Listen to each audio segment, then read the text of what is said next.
Good writing, iconic character design, 10 out of 10 world building, and charming stories. Long ago, these four aspects made the perfect show. Then everything changed when people kept making remakes. Did we learn nothing? Hey, my name's Ko, and welcome to Avatar: The Last Straw. I'm here to yap and you're here to listen. So when I first heard about Netflix's live-action adaptation, I was like, oh, that's smart, because it went so well the first time. And then I heard that the original creators of Avatar were on, and I was like, oh, this could actually be good. Like, this could actually be something. And then the creators left. And then articles started coming out. The writers were saying some weird stuff in interviews, and one of the actors lied about their nationality? Here's how this video is gonna go. I'm gonna talk about the articles and drama, then I'm gonna talk about my personal opinions and predictions for the adaptation, and then I'm gonna go watch the show, because it came out this morning as of watching this, and give you a full, honest, unbiased opinion. And despite my need to defend the original, like my honor and life depends on it, I do have a bit of faith for the adaptation. Okay, so let's start with the articles. So the original creators were on the project for about 2 years. They left over creative differences. We don't know what that means. And there's a quote from this article where it says, the original writer's presence isn't completely absent from the live action series. Traces of them still exist. Traces? What are we talking? Like, the characters still have the same name? What do you mean? Like, dude, you had the original creators. You had the blueprint. I'm so worried about this. The fact that they left over creative differences, dude, if I, like, oh my gosh, I can't even imagine. Like, if I had the original creators of this show that I was trying to adapt on my project, and they had, like, the tiniest little critique where they were like, hey, you know, page 2 of the script, I don't know if we really like this. I don't know if this character would, like, really say that, just, you know, because we're the original writers. I would be like, yes, absolutely. I'm sorry. Here's my car. Here's my house. Take everything from me. My bad, man. You're right. I'm so sorry. I'm gonna scrap the whole thing. Like, how are you gonna have such big creative differences that the original writers left? That's insane. And what's even more insane is I didn't realize this, but Avatar Studios, you know, made by the original creators, was made after they left this movie. So that means these writers were probably doing such a bad job and, like, not listening to them that the original creators went and made their own studio. How do you fuck up that bad? That the original creators hated your script so much and you wouldn't listen to them that they go make it their own studio. Like, dude. Okay, but that's fine. Whatever. The original creators left. No big deal. It can still be good. It can still be faithful. There's still traces of them left. Well, there's a couple arcs that they're removing, first of all. They talk about how they are removing side quests and other cuts, which is kind of insane to me because the side quests are, like, kind of what makes the show so much fun. And it's not like it's side quests like, oh, they just go do this random thing, they help this random person, whatever. No, every single side quest has something to do with the main plot. And it's, like, so important to their character too. I saw a lot of people saying that they were removing Aang's arc. They're actually just referring to removing the side quest, but that's because it's a big part of Aang. It's like he just wants to be a kid. He doesn't want the responsibility of, like, the entire world on his shoulders. The side quests are part of what make the series so lovable and so charming. I mean, for heaven's sake, like, even the beach episode, which, like, kind of seems like this silly little thing where we go see the villains, like, go to a party and then go to the beach and whatever. It has so much character in it. Like, we see how detached Azula is from the world. Like, how the way she was raised has, like, you know, turned her into this person who just, like, cannot communicate with people and just kind of, like, controls all her friends through fear. And we get more on Zuko's relationship with everyone, and it's, like, it's such a fantastic episode. And it's a beach episode. Anyway, taking out side quests gives me a lot of worry for, like, a lot of the characters. I'm worried that, like, you know, kind of the whole point of the show is gonna be, like, whoosh. Like, if Aang ends up killing the Fire Lord, I would not be surprised if they did that. Anyway, but we'll see. I haven't seen the show yet. They're taking out side quests. That's a big thing. The other thing they're taking out is Sokka's sexism arc. I have thoughts. Like, I get it. You don't want a sexist character, but the thing about it is I rewatched the entire original show, partially to make this video, so, you know, so I know what I'm talking about and I'm not yapping. But, like, the thing with Sokka's sexism arc is it's over in the first 3 episodes. He meets Suki on, like, episode 3, I think, like, really early on, and then he's not sexist. And it's not like he was sexist and he just, like, got away with it, you know? He was sexist and people would be like, dude, what? Come on. Which, you know, people need to learn. So there's no reason to not have the sexism arc in there. I just, like, I don't know why you would want to take that out, especially when it's over so quickly. One thing I did forget about, that's in the original show, is when the gang goes to the North Pole and they meet Paku, he is sexist. They have a thing in their tribe where all the women are healers and all the men are fighters. And then, you know, Katara proves him wrong, this and that, and he's no longer sexist. Yay! Sexism defeated! So if they keep that in, I can excuse them taking out Sokka's arc, I suppose. So that's a couple of my thoughts. And now, for the last article. Oh boy! Hi, Editing KO here. I'm gonna be popping in from time to time to, like, re-explain some things, because honestly, I didn't always explain things the best. And so starting off with the Ian Olsley stuff. Oh boy. Ian Olsley allegedly faked his nationality to get the role for Sokka. Here's what happened. So, Water Tribe people are based off indigenous Arctic cultures such as Inuit people, so they wanted to get some Inuit actors, or at least indigenous actors, for the role of Water Tribe people. However, people got suspicious with Ian Olsley, and I'll put screenshots on the screen because if this is true, this is really bad. Basically, Ian Olsley had a certificate saying he was a descendant of the Southern Cherokee Nation of Kentucky. But here's the thing with the Southern Cherokee Nation of Kentucky. It's not real.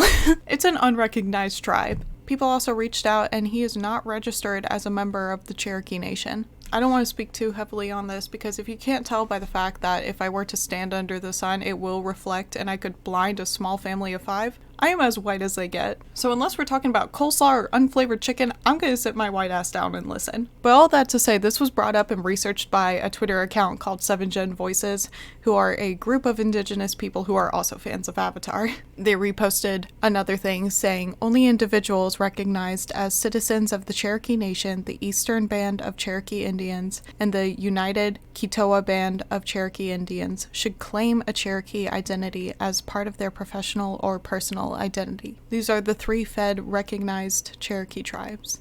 But under that same post, there was something saying, the Southern Cherokee Nation of Kentucky is an unrecognized tribe, but it is not the only one. Over 200 tribes are unrecognized by the government, and it has created many issues for Native Americans. Just because a tribe is unrecognized doesn't mean it's not indigenous. So, did Ian Olsley lie about his nationality and enroll in a fake tribe to get a role? Allegedly, but honestly, due to unrecognized tribes being a problem, I really don't know. And honestly, I think what's important is we listen to indigenous and POC voices and hold corporations accountable when they cast white actors for POC roles. So if a group of indigenous Avatar fans did their research and are saying that Ian Olsley is not indigenous, I'm inclined to believe them, but this is all alleged. Anyway, back to regular me. So that catches us up on the drama. Now, my personal thoughts and predictions for the show.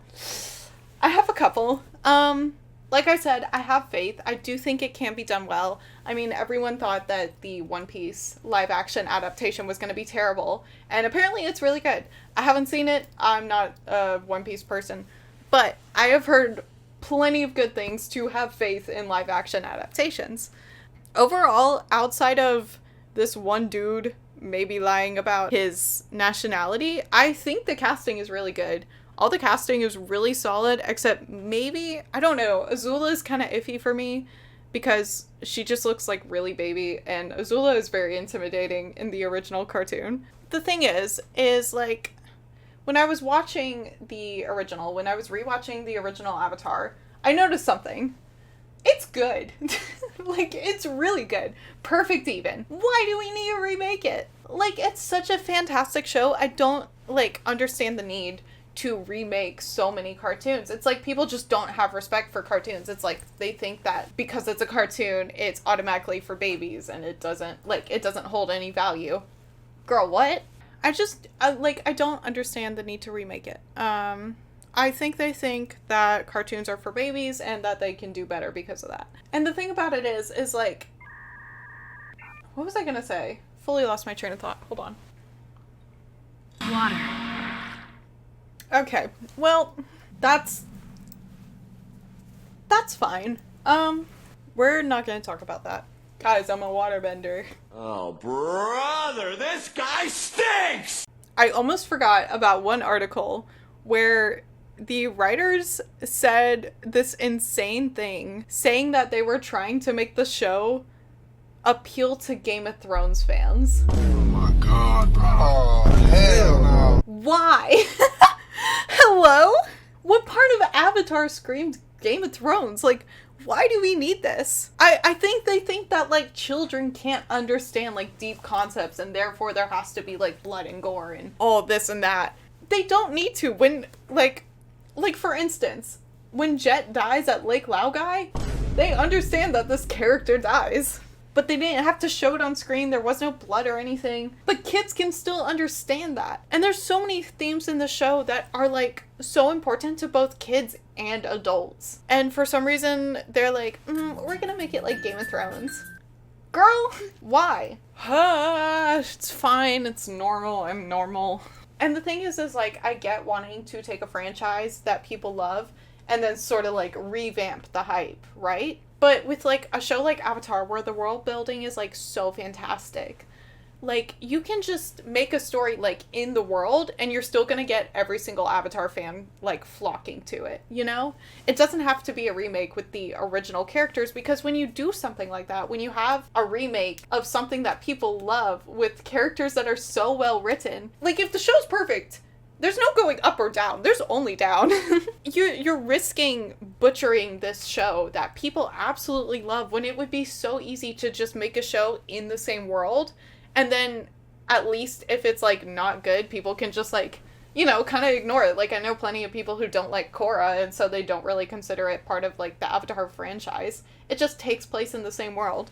But it would, like, be so easy to just, okay, listen, let me just, off the top of my head, you know, we want to get Avatar fans into a show, so we use the same world. You know what would be really cool is there's, like, that 100-year gap in between Aang, like, getting frozen in the ice and then coming back. In that 100 years, like, the Fire Nation wipes out the air nomads, supposedly. But there's that really cool theory that Ty Lee is actually an airbender. But, like, that implies that one of the air nomads must have escaped.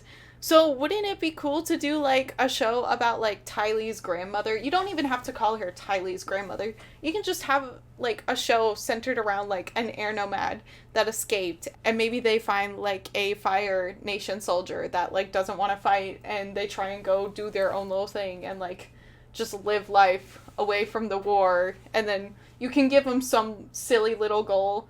Like, you know how in Rogue One, like, those characters are not mentioned in the original at all, but they were the ones who did this thing related to the, like, original show. Am I making sense? Am I just yapping? Do I sound insane? But, you know, you could do something like that where you do relate it back to the original show and it still takes place in the same world, but you've got this new character, this new adventure. Like, you know, you don't run the risk of butchering a show that people already love. You know, like, it's insane to me. The Game of Thrones thing is insane. Why? Who said that? So overall, my predictions are, I worry it's going to be like the Ember Island play. I have some faith because of the One Piece live action, but I also don't have faith because the original creators left and literally started their own studio because these guys apparently did so bad. Maybe, allegedly. Please don't kill me. So I'm going to go watch the show, and I will get back to you guys in, I don't know, maybe like 24 hours. So I will get back to you guys and I will give you my full review. I'm worried. I'll get back to you. Pray for me. Now, I'll admit, this video has not been the easiest to make. Being in animation school, trying to keep up a social life, all while trying to have a productive YouTube flow on top of ADHD, it's been pretty hard. And that's when I was recommended probably the most life-changing class I've ever taken. Productivity for Creatives, Build a System That Brings Out Your Best by Thomas Frank. The title speaks for itself, and I feel like my days have been twice as productive since. And that class comes directly from today's sponsor, Skillshare. Guys, summer's coming up and that means a lot more free time. If you've been wanting to learn a new skill or pick up a new hobby, then Skillshare is going to be your best friend. It's the largest online learning community for creatives with a massive range of topics, from illustration, animation, photography, music, marketing, language learning. You name it, they probably have it. And especially if you're a creative type like me, I can't recommend this enough. And I can personally vouch for them because me and my entire family have been using Skillshare for years. I basically have them to thank for my entire YouTube channel because it's on Skillshare where I learned how to use Premiere Pro and Adobe After Effects, which I use for all my editing. If you want to join Skillshare today and become a member, then do I have good news for you, because the first 500 people who click the link in my description will get a free 1-month trial. Do you know how much you could learn on Skillshare alone in 1 month? And for free? So check out that link in my description and get started today. Thanks again, Skillshare, for sponsoring today's video, and let's get back to my breakdown. Hi. I just finished the final episode of Avatar. Hey, also disclaimer for the literal rest of the video, I recorded this before this band turned out to have an abuser for a lead singer. So I just wanted to let you know that I do not support these guys anymore. They suck, they're bad, but I recorded this before any of that came out. Of all the hoodies I could have chosen, of course it would be that one. Anyway, you know, I see the Game of Thrones vibes, and it's safe to say I will never be watching Game of Thrones. It is genuinely impressive how every turn, every decision was the wrong one. Like, the blueprint was there. Okay, I have a lot to talk about. It's 8 episodes long, and it is just covering, like, season 1 of Avatar. I think what I'm gonna do is I'm gonna walk you guys through episode 1 so you can understand the insanity that I had to experience, and then briefly run through the rest of the season because there's not much to talk about. Oh my gosh. And then I'll walk you through the final episode, which I just finished, because there are some truly incredible examples in that final episode of what not to do. Oh boy. Okay. So episode 1. I will say there are some things I like about this show. Opening on Sozin's comet is dope. That is a cool shot.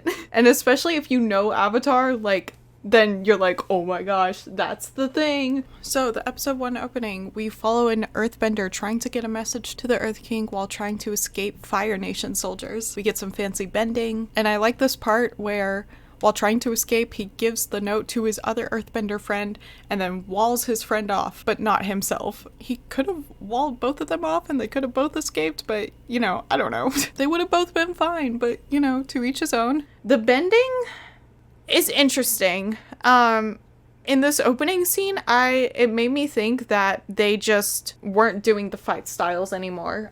If you know anything about Avatar, you know that each element is based off a different type of real life fighting style. And for some of these, it kind of just felt like it was spin around and fire instead of like an actual fight style.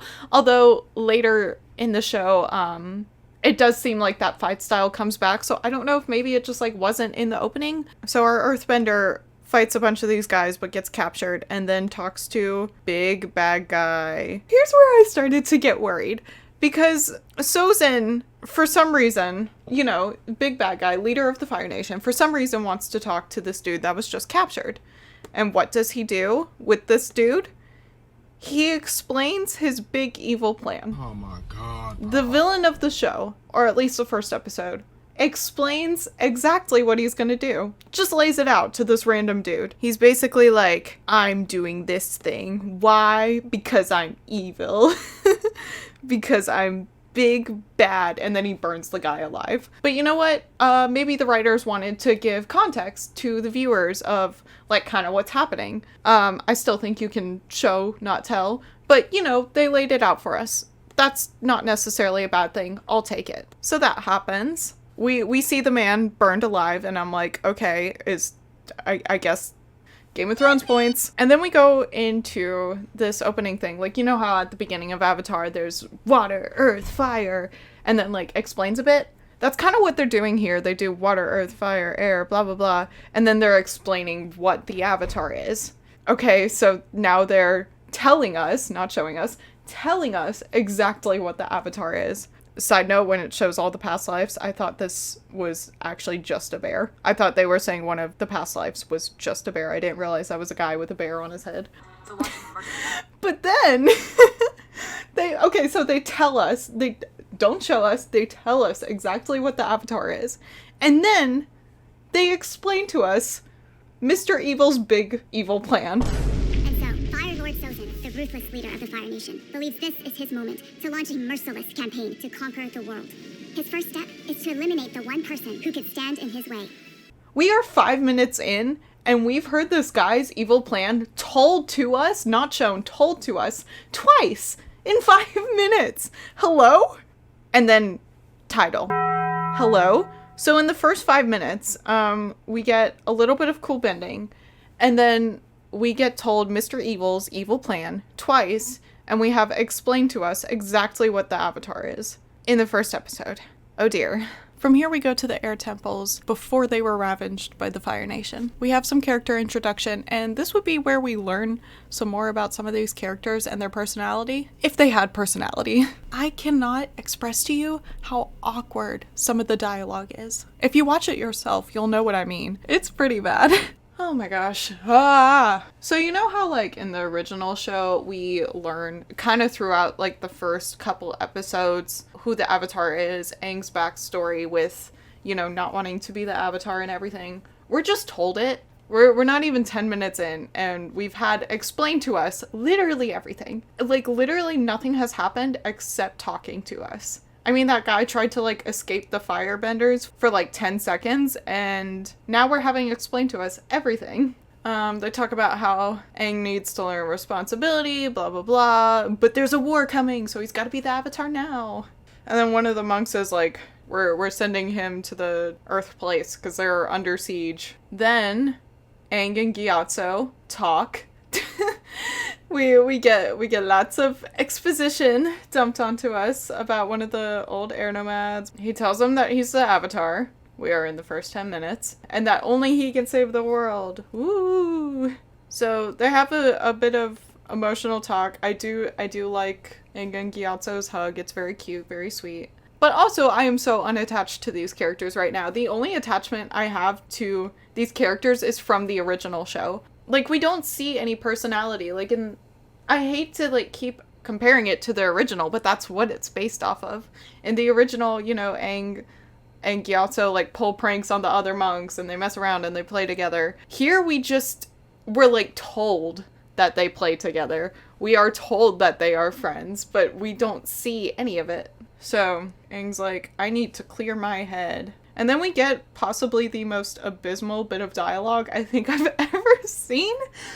How did this get approved? Who talks like this? This is supposedly a 10-year-old child, and he says, and I quote, he said I need to remember who I am. But I know who I am. I like to play airball and eat banana cakes and goof off with my friends. That's who I am. Not someone who can stop the Fire Nation. Oh my gosh. What? When you were a child, did you ever say to yourself or anyone else, I know who I am. I like to goof off with my friends. Huh?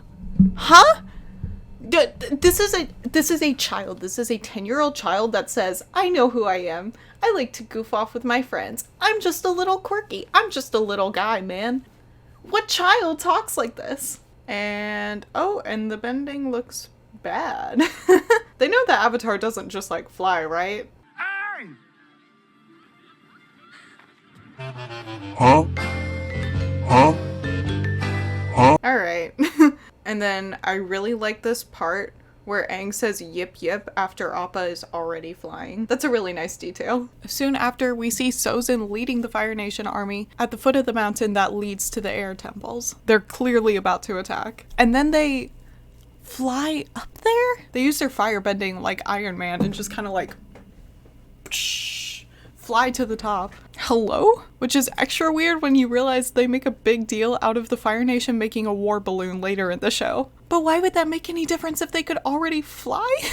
Anyway, Fire Nation gets to the foot of the mountain, ready to attack. And that's where I thought it was gonna end. I didn't think they would show all of them getting wiped out. But they did, you know, trying to appeal to Game of Thrones fans. So we gotta show everyone getting murdered. This is where I got a little concerned about how the fighting was gonna be throughout the show. And I was rightfully worried, because the fighting in all of this is just boom, fire, boom, air. That's it. It's just like one move after another. It doesn't feel like there's any thought behind the fight scenes, you know? It feels like in the script they wrote and then they fought and then it kept going. Like, it doesn't feel like the fight scenes were really planned out much. And it's strange because there's a good fight scene in this show that I'll talk about later. Like, one that I really, really enjoyed and thought was really well done. But for the most part, all the fight scenes are just like, hey, look at this cool bending. You know, like, it doesn't feel like there's any thought behind it. So we see them wipe out the entirety of the Air Nation, and it lasts like a while. All the while we're also seeing Aang just kind of go off King. No, go off into the ocean and die. Well, not die, get frozen. So as we're watching the Fire Nation murder everyone, we see Aang get frozen in ice. The fight's boring. There's not much to talk about. We also see Sozin's fight with Gyatso. So Gyatso's protecting like some of the air nomad kids. And I thought that they were gonna have it where, you know, Sozin steps into the room, sees Gyatso, and they're like, time to die. And then, you know, like cut to black or whatever. No, we see him fight Gyatso too. And it's insane to me because we are 20 minutes in and we're not even to where the first episode of Avatar starts. I'm losing my mind. Which is crazy because they were like, oh, we gotta, you know, we're on time constraints, so we gotta cut out like a lot of stuff. But then they spend so much time on just unnecessary stuff that I think they put in there just because it looks cool, you know? Like, genuinely, it feels like they're not trying to make an Avatar adaptation. They're trying to make another Game of Thrones and then slap the Avatar logo on it. That's what this feels like. My boyfriend said something really interesting, and he said, this seems like a show for people who have only ever seen Stranger Things. I think he's right, and you can do with that statement what you will. They just spend so much time on stuff that just quote-unquote looks cool, while cutting out all these like wonderful little side quests that we love from the original that are so well done. Like, we didn't have to see the fight between Gyatso and Sozin. The fight is implied when Sozin opens the door. We don't have to see him get burned to death. And honestly, the same could be done with like the entire Air Temple fight. Like, it is implied that everyone gets wiped out when we see the Fire Nation at the foot of the mountain, you know? Like, it's like one of those things where it feels like the writers are like, oh, this isn't for kids, because kids don't understand anything. Kids understood that the Air Nation got wiped out. Kids understood that a war was going on. Like, you don't have to show all the bloody, gory details for people to understand. So anyway, they fight. That's cool. That's fun. I love this show so far. It's so much fun.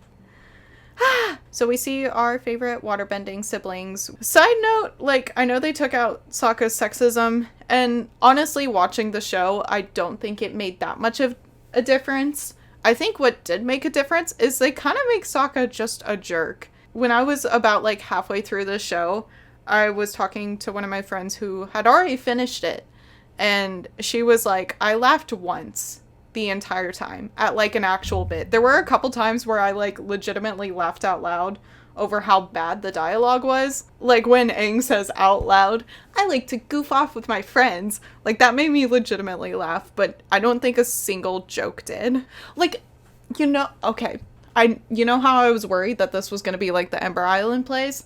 That's Sokka. That is Sokka's character. They took, I'm starving, like that bit, and just made it Sokka. He's like sarcastic a couple times, and then the rest of him is like food bits. It's like actually abysmal how they thought this was a good script. The more I got into this show, the more I understood why the original writers left. Because if they weren't being listened to and this is what they were pitching instead, yeah, I'd leave too. I wouldn't want my name on that. So, we are finally at the point of the show where the very beginning of the original Avatar starts. Sokka and Katara are in their boat fishing. They stumble upon the Avatar frozen in ice. They save him. And it follows the original pretty closely, although once again the dialogue feels a little off. Quite literally, so much talking. This show is 90% talking. There's no subtlety at all. I also think it's really funny that instead of any sort of like mystery subtlety, you know, actual writing, Gran just knows that Aang is the Avatar and then tells them. And that's a good example of the entire show. People just know things and they tell other people. So they talk to Aang. Aang is kind of a pessimist. He doesn't feel like a real kid. He also just kind of flies, and I'm not sure how he's doing that. They realize the Fire Nation is coming, and Sokka and Katara have a little argument. Sokka tries to fight them, doesn't do very good. Aang fights them instead. And when I say fight, like, it's like a couple moves and then they talk. You know how everyone talks about how, like, Naruto is 90% like talking, and it takes like 3 episodes to get through a single fight because it's all talking? That's what this feels like. There's this scene where I have no idea how Katara saves them. She just suddenly knows waterbending and somehow gets water 50 feet in the air. So that's really cool. I will say Zuko's actor is great. I love him.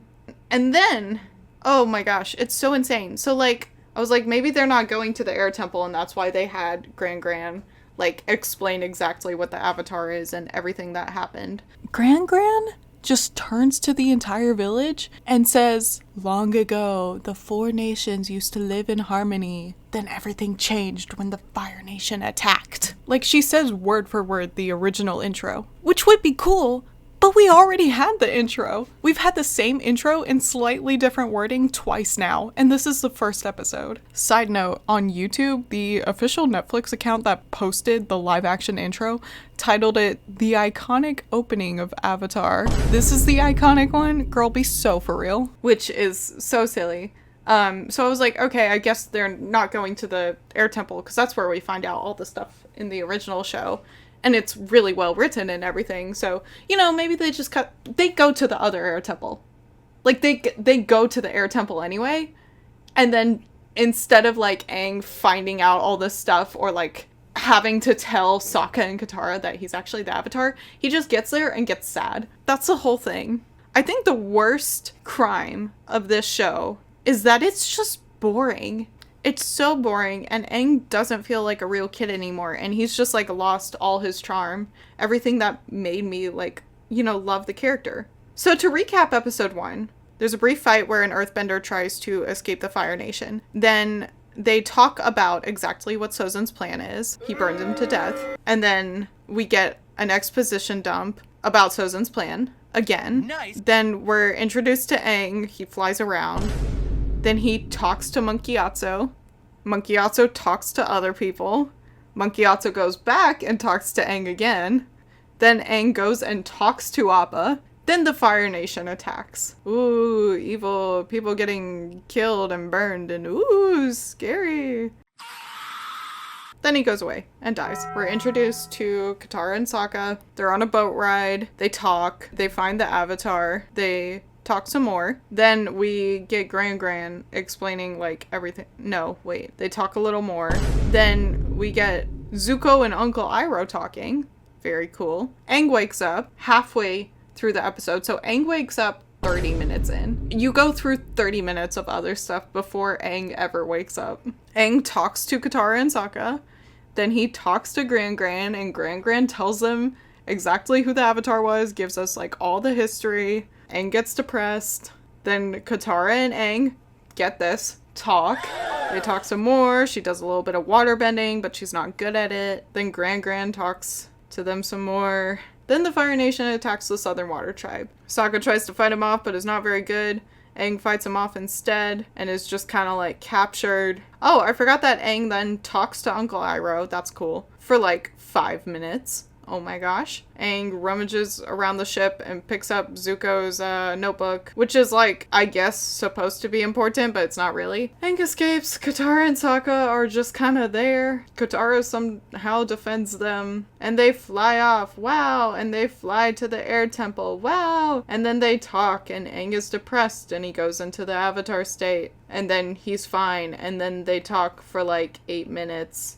And then credits roll. So I don't know if you noticed, but there's a couple scenes where they talk. Ah! That's the entire show! It's insane to me. They don't know what show don't tell is. Oh my gosh. Okay, so that's insane, right? It gets worse. I can't believe it took me 30 minutes to explain how god-awful the show was. So that's episode 1. That gives you a taste of kind of what we're dealing with. Let me briefly run through episodes 2 through 7, because there's not a lot to talk about. Episode 2, they arrive at Kyoshi Island. So Suki and Sokka have as much chemistry as Toph does screen time. Oh, Toph's not in this show yet, by the way. I guess she technically comes in season 2, but they brought in Azula, May, and Ty Lee for this first season, so I thought they were going to bring in Toph, and then they just didn't. That's fine. I'd actually rather them stick closer to the original because, oh my gosh, every decision is so bad. So Suki and Sokka have very little chemistry. Suki just kind of sees him topless and is in love. Aang shows off some of his airbending skills by like spinning around a spoon from the village, and then the kids take the spoon like it's something he gave them. Why did she take the spoon?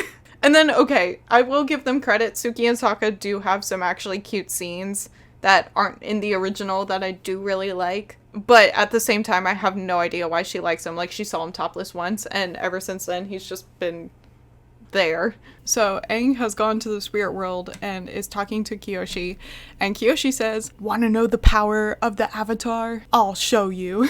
And then he becomes her and fights off the entire Fire Nation army that followed them there. I don't understand the point of this other than it looked cool. This is never brought up again. This never happens again. But it sets up the fact that he could become one of his past lives and he could have them fight for him. So why doesn't that happen in like any of the other fights? If he could have one of the other avatars come back already knowing all 4 of the elements and have them fight for him, why wouldn't he do that more? Especially when lives are in danger, right? He does at some point become Kyoshi in the original, but she just kind of says a few words and then leaves. Like, she doesn't fight off an entire army. It looks cool, right? But like, what was the point? You could have just as easily had Aang go to the spirit world and kind of have Kyoshi like teach him something new, and then he uses that in the fight, right? That way he's learning along the way, he's growing as a character, but you're not adding in this extra element that is never brought up again. But what do I know? I think they just thought it looks cool, and that's kind of how the whole show feels. Like, it made no sense to show the monks being wiped out, but it looked cool, I guess. Like, I think they legitimately expect the audience to be like, ooh, fire on screen, ooh, new stimuli. Anyway, we see May and Ty Lee, and I actually love them. I talked about the casting before. I didn't mention May and Ty Lee because when I initially saw them, I was like, I don't know, it just didn't really feel like May especially fit her character, but like seeing them in action, I actually love the casting. I think they're perfect. I really love this scene where Katara accidentally splashes herself with water and then is immediately dry. Like, you could have just cut to a scene where you dumped water on her. Like, it would have... I have in my notes, episode 3 is abysmal. I don't want to talk about it. So I guess I won't. Okay, not really. I'm gonna run over it briefly. Episode 3 takes place in Omashu. And they combine some side quests for this episode. They put the air temple people, the second air temple people, like the kid in the wheelchair and the dad who's like an engineer. And then they also put Jet and the freedom fighters in Omashu. So the freedom fighters find out that the engineer dad has been working for the Fire Nation. So to stop him, they put explosives in his briefcase to set off when he meets Boomy to, unalive both him and Boomy. I forget why they don't like Boomy. It's not important. Which honestly is a pretty clever way to combine these 3 side quests. I was like, oh, that's actually pretty well thought out. But then it was executed so poorly. it ends up basically being Sokka and Katara rushing to where Boomy is. There's like this fun little chase. You know, honestly, it's pretty fun. I like it. But it ends up being just Katara splashing water on a flaming arrow that was shot at the explosives to set him off. As if they wouldn't have another flaming arrow, but I guess they didn't think of that because that's just it. Oh my gosh. If it seems like I'm not explaining this well, and like things are confusing, it's because the show itself is so confusing. Like things just kind of happen. That's it. Things just kind of happen. And it's like, when it comes to like all the side characters and stuff, I feel like they were like putting in these side characters as almost like cool cameos, like just to check off a box to be like, okay, well, we got this character in, so we don't have to deal with this. But instead of being like, oh my gosh, that's the character I love from that episode, I'm just like, oh, that's that character I love. That means they cut out the entire arc that I really, really liked. So anyway, the whole Omashu thing was silly. Sokka's entire arc with Jet is just not there. Katara and Jet still have their thing for like 5 minutes, but it's whatever. And we get a bunch of flashbacks, and I think we've gotten the same flashback of Katara's mom dying 5 times now. If it seems like I'm kind of going through these like really quick, it's because 90% of these are talking. Big surprise. Okay, episode 3 actually does have the fight scene that I liked. And this is the one good fight scene in the entire show. Basically, everyone including Zuko and Uncle Iroh are in Omashu, right? Zuko randomly spots Aang in the crowded streets and goes after him. But since firebenders aren't allowed in Omashu and airbenders are meant to be dead, neither of them can use their bending. And this is a really well thought out fight scene. And I think the reason it's so well done is because they didn't have the excuse of just being able to fire, cool effect, you know, like because they were limited in not being allowed to use their bending, they had to actually like write out a fight scene that had some really cool choreography. I just wish they would apply that to the other fights as well, because cool CGI can only go so far. It can only be so entertaining, especially when we're seeing it through the entire show. Like, it was good, it was fun, like I legitimately caught myself smiling. Like, I enjoyed the fight. Like, the beginning choreograph isn't that bad. There's like just all these like fun little parts of the fight scene where like Zuko will throw a kick and then Aang will like push him back down and then that causes a reaction, and it's like actually planned. That's what it is. It like feels like an actually planned fight. Like it almost feels like something out of a Jackie Chan movie, and that's like a massive compliment. It's just fun. It's silly. I'm watching it right now. I love it. So if you watch any part of the show, watch this part in episode 3, because the rest of the show is bad. It's bad and not good. Yeah, there's like all these silly little things, like this woman randomly stepping in and like hitting Zuko with a broom, like, don't hurt that child. And he's like, get off me. It's funny, it's cute. This feels like Avatar. This is the first time this show has actually felt like Avatar. And it's really fun for about 5 minutes, and then it goes back to talking and it's boring again. Uncle Iroh steps in to save Zuko from getting captured, and then both Aang and Uncle Iroh are captured, and that is the end of episode 3. Episode 4. They're in the dungeon. Episode 4 has a really good example of why Aang does not feel like himself anymore. Cause you know how Aang's just like this sweet little kid, and like 99% of the time he always sees the good in people, always sees the good in everything. Like, he's a good kid. He's a good, sweet, optimistic kid. In this, they're captured. Uncle Iroh is in a cell right across from Aang. And then Uncle Iroh says something like, cities have dark sides. And then Aang says, seems like it's all dark sides. Oh my god, bro. Oh, hell no, man. What the... Dude, come on. He's not a pessimist. What did they do to my boy? Look how they massacred my boy. And then, you know, Boomy, Aang's one childhood friend who is seemingly still alive after 100 years, he actually hates Aang. He resents Aang for disappearing. I hate this show. And then, oh my gosh, there's the spirit episode where they all end up in the spirit world. Instead of just like taking out some of the side quests, which is understandable because you gotta cut down a lot. They are instead mushing a bunch of arcs together, mushing a bunch of the stories together, and then spending all the extra time talking, which is insane. So in the episode Spirited Away, which shame on you, you don't deserve that title. Miyazaki would hate this show. I hope he never has to see it. They all end up in the spirit world by accident, and they all have like kind of weird visions. We see Katara's mom die again, but we get like the full context to it, which, you know what, do like that we get a bit more of like Katara's backstory like shown to us, but it's not like we didn't get the backstory in the beginning. So like, I don't know, it just, everything about this show just feels like, ooh, let's put in this violence. They run into Ko the face stealer, and instead of Aang needing information from him, Ko just like tries to eat Sokka and Katara, and then Aang is trying to save them. And through that, he meets Avatar Roku, and they have some nice words. They talk a lot. He also talks with Monk Gyatso, who's there, I guess.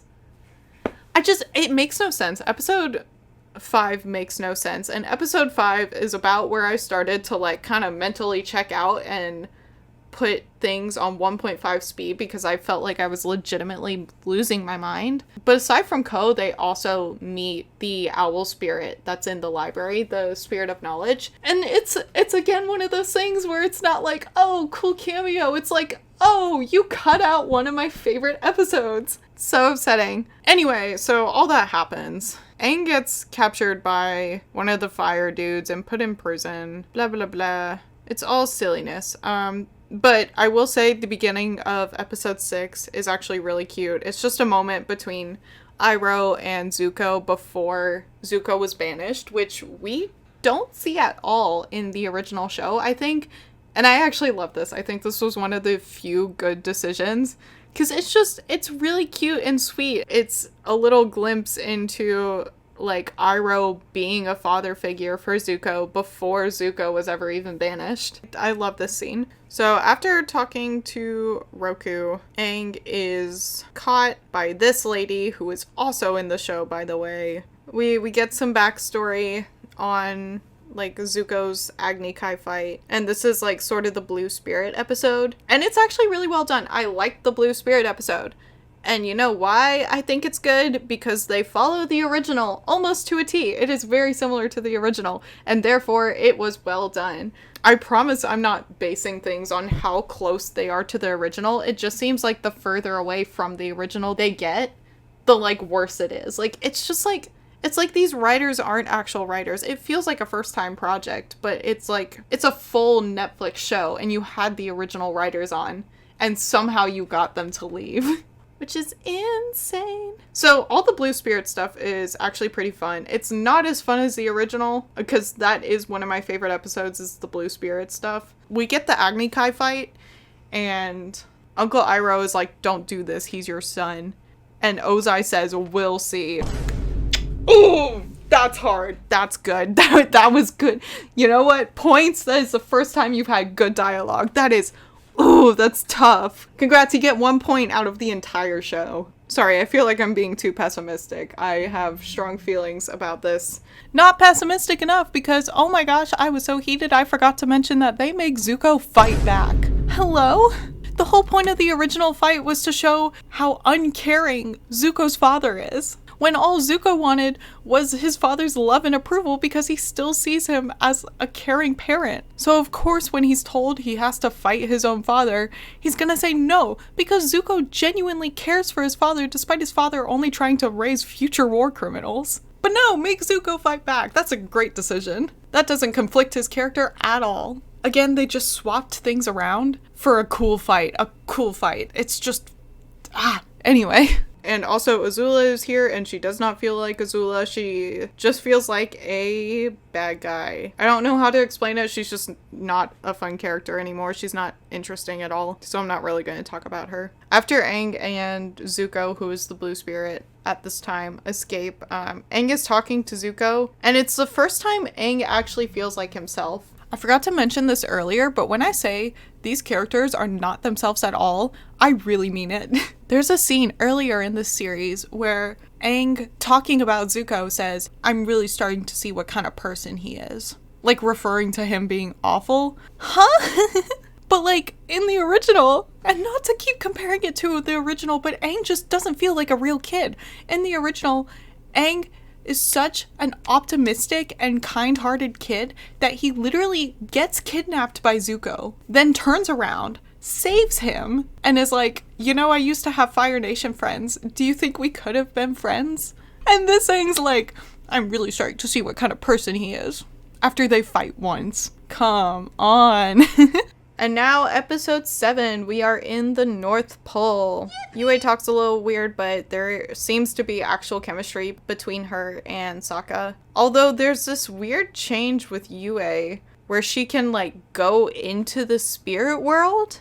Since she's, like, part spirit, which is in the original, she can now, like, go into the spirit world in her dreams, which is not in the original. And it's just weird.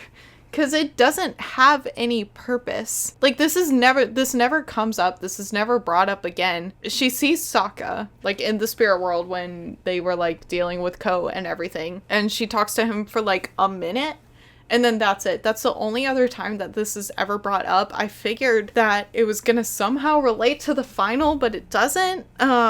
So anyway, that's whatever. That's weird. I don't really know how to, like, talk about that because it's just such a weird change. Episode 7, I feel like not a lot happens. It's a lot more talking. This entire show is talking, but this is, like, an insane amount of talking. I had this entire episode on 1.5 speed. Yeah, literally even just, like, skimming through the timeline. It is, like, all talking except for Katara's fight with Pakku. Oh, there is something I want to bring up now for episode 8. Because this comes up later. So, so they did keep in Pakku's sexism, which I think is actually good since they took out Sokka's. Basically what happens, she gets there and she's like, yeah, I'm here to learn waterbending. And he's like, great, go to the healing class. And she's like, okay. She goes to the healing class. She learns, like, healing magic, water, whatever. And then she talks to the head woman there, like the lady that's teaching the healing.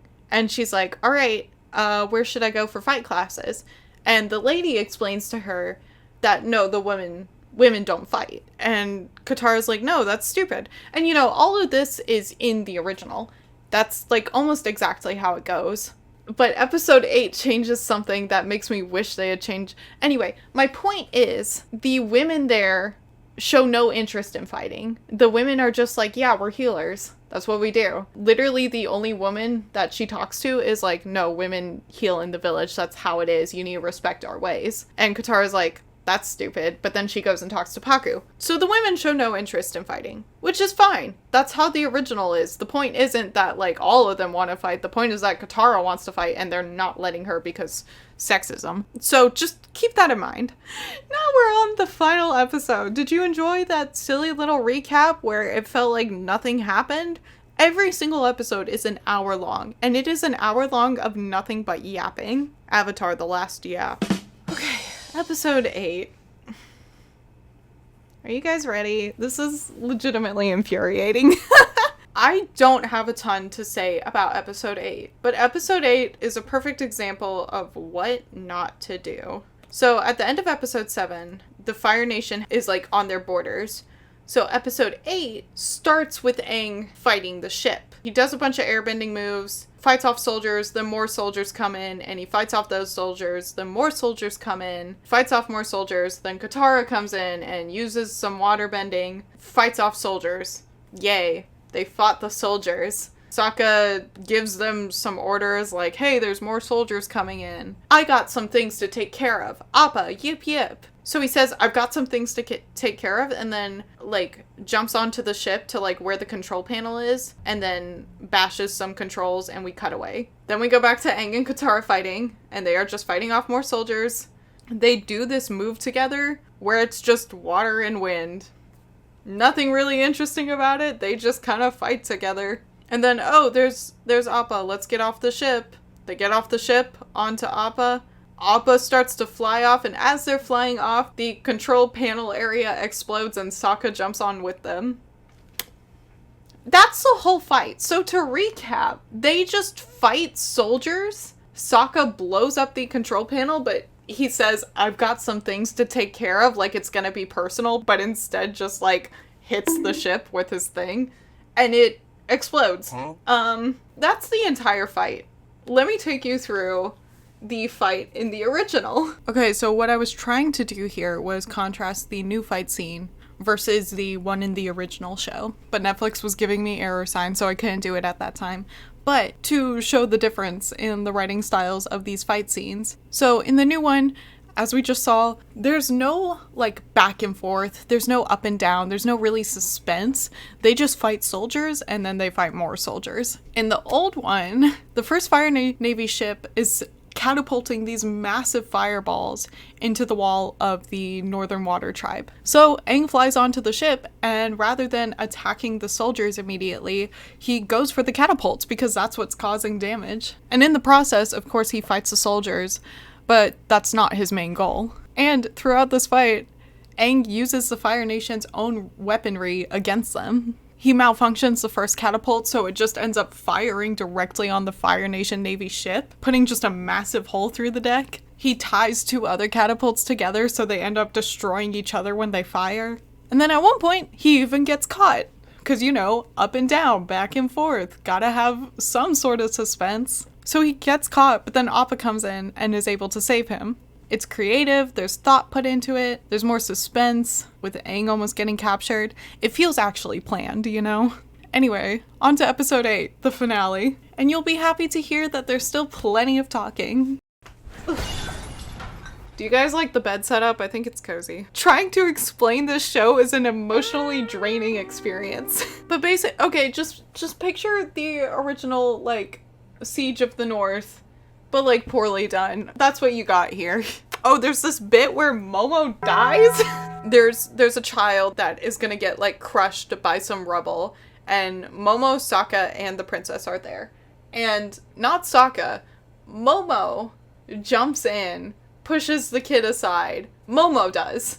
Not Sokka. Momo. You know, the little flying lemur. Momo jumps in, pushes the kid away, and then gets crushed by rubble. And then Sokka and Yue are like, oh my god, no, our monkey. And then Yue's like, I know how to help him, I'll take him to the spirit thing.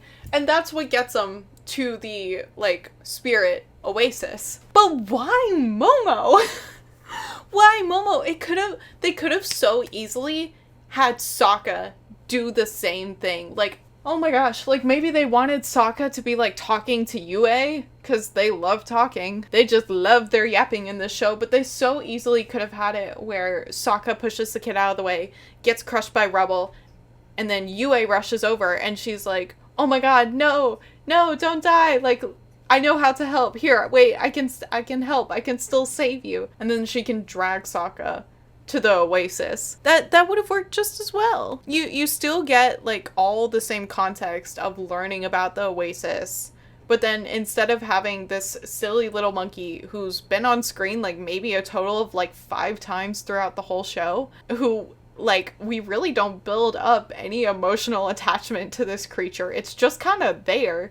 Instead, we could do Sokka, who has about as much personality as Momo does in the show, but, like, it would still be a little more, like, oh no, not this character. You know, like, it's just so silly. But anyway, there's the spirit oasis.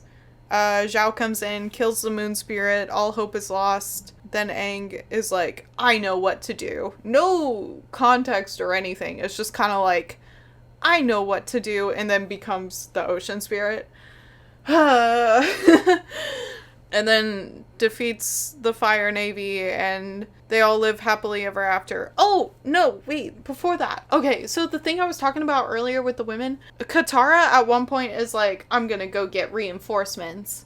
And then she comes back and is telling Paku, like, let me fight. Like, you know I can fight. And he's like, no, women need to be protected. They're healers, blah, blah, blah. And she's like, no, you're wrong. You need to give up your old ways. We want to fight. And he's like, we? and turns around and like all the women are there, just kind of standing there like staring. It's a little creepy, but like all the women are there, but it comes out of nowhere. None of the women in the North Pole have shown any interest in helping in a fighting sense. All they've wanted to do was heal. Like literally the only woman we talked to at the North Pole, aside from Yue, is like, no, actually you need to respect our ways and we only heal here. And then suddenly they're all there and they all want to fight. Which is like actually a kind of cool twist. Like I like the twist that, oh, they all want to help fight.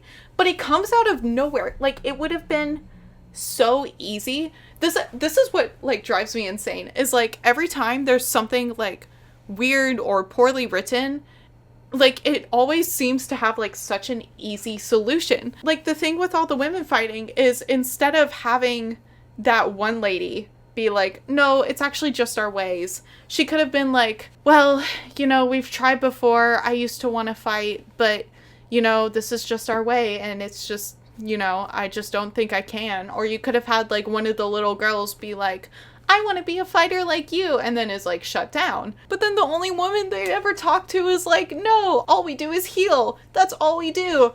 We don't know anything else. And then suddenly they're like, we're here to help. But like none of them have fought before. We were never shown anything where they were like, no, we wish we could fight. We wish we could help. We just can't because of these stupid traditions. It like, oh, it's so infuriating. I'm actually gonna lose my mind. So anyway, it ends with Aang walking off into the ocean as the moon spirit. And they're like, no, he's gonna roam forever looking for his partner because the moon's gone. And then Yue's like, I'll become the moon, and becomes the moon. And then it's all over and everything's okay. But then Aang sees the destruction and gets all depressed, and he kind of just dips at one point. Like he sees a dead person and then dips. But then he's just suddenly back a couple scenes later with Katara and Sokka. It's so confusing. And he's depressed again for a couple seconds, and then he's just kind of like, but you know what? Maybe things aren't so bad because Monkey Otso told me, meow, meow, meow, meow, meow, and then like talks and they're good. And I'm gonna jump out a window. You want a good example of how much they butcher the characters?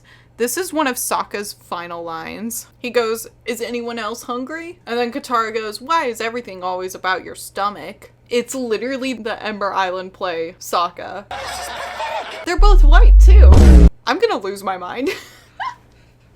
Help! And that's what all these characters are. They feel like cardboard cutouts of the original characters. If the original character arcs were grapes, these character arcs are raisins, dried up husks of their former selves. Did that make sense? Was that a stupid metaphor? In this show, Aang seems happy maybe a total of 5 times, which is crazy. Katara is alright. Honestly, she doesn't feel too far off, but I feel like they don't give her that much to do, honestly. I think the dialogue killed her character a bit. Sokka is there. They took out his sexism arc, but they also took out like his struggles with self-doubt and wanting to make his father proud by being a good leader. I don't think Sokka ever directly talks to Jet, which is where a lot of that like leadership struggle came from. Actually, now that I think about it, I don't think any of the characters really have a coherent character arc outside of like Zuko. Are the character arcs in the room with us? Zuko is probably the closest and best written character out of all of them. He does feel like himself for the most part. I honestly don't have a lot to say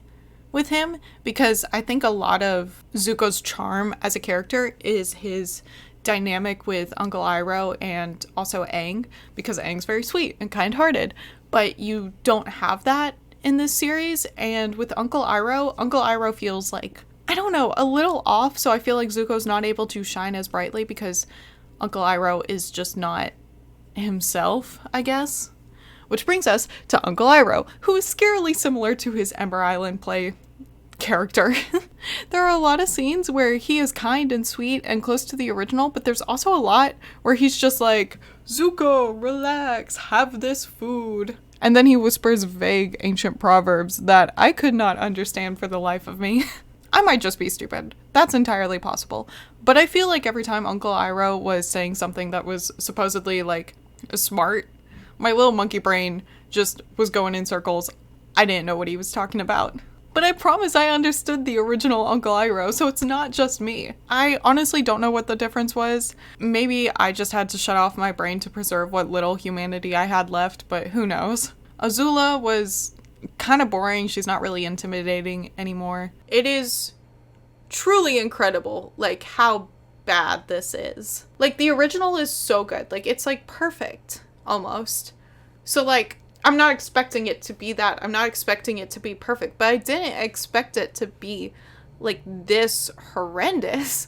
Like, genuinely, I think the only thing I liked about the show was that one scene that Uncle Iroh and Zuko had before his banishment. The no-bending fight between Zuko and Aang. And then I think a lot of the CG shots were really cool. Like, the ones where it, like, showed the entire environment, like, a lot of the places, like, I think the set design was really, really cool. You took, like, one of the best, most fun shows. You had the blueprint right there, and somehow you made this?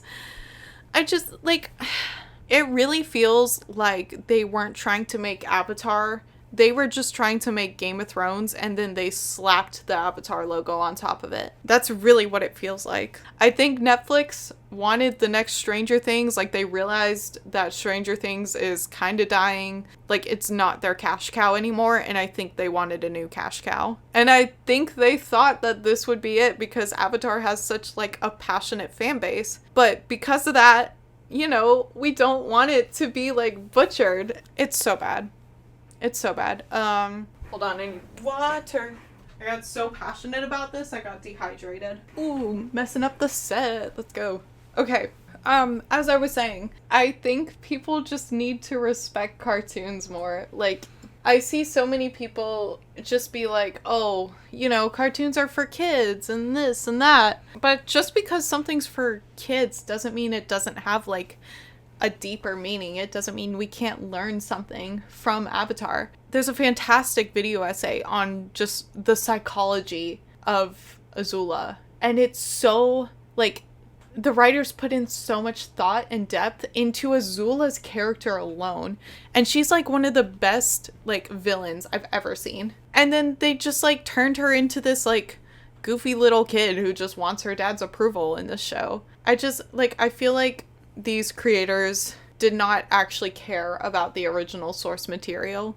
They just wanted to make a cool, flashy show, like a more edgy one. But because of that, they, like, removed all the charm. There's no charm to this show. It's not fun. It's boring. It's like all talking, and, like, every fight scene just feels like there's no thought put into it other than what's the coolest thing we can make. I think people need to understand that just because something is animated and just because it doesn't have an R rating doesn't mean it's, like, can't be enjoyed by adults, you know? Like, animation is in such a weird place right now with, like, things like Sora AI and, like, all this other stuff. And, like, you know, AI is really scary and people want humans to be making the shows they love. But if they're making stuff like this, I don't know, maybe we should go to AI. No, I'm kidding. I absolutely hate Sora AI, and I think we need to just delete it forever.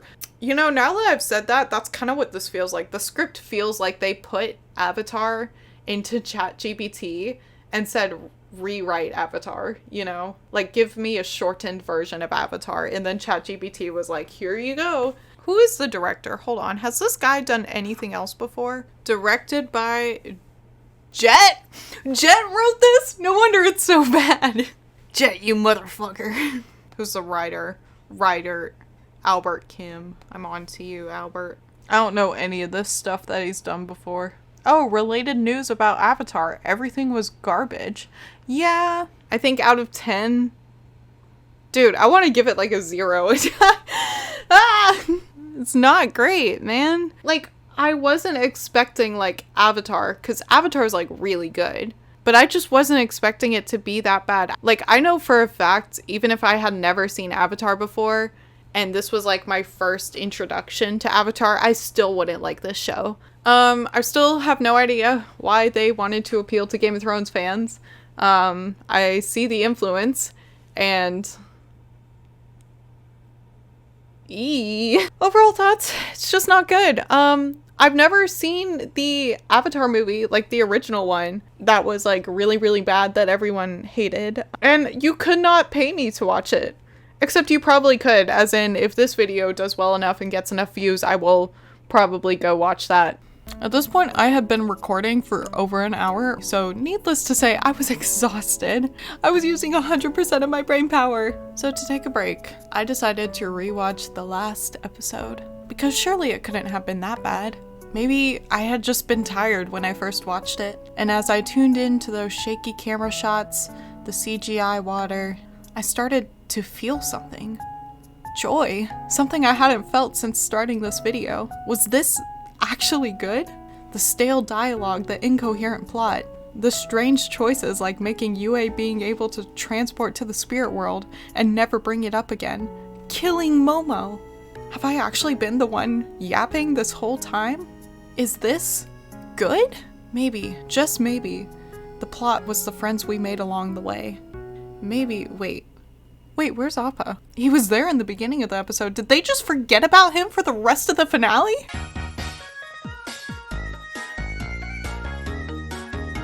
I think I'm gonna go touch grass. I think I'm gonna go look at the sun. Maybe go see some people. I just need a reset.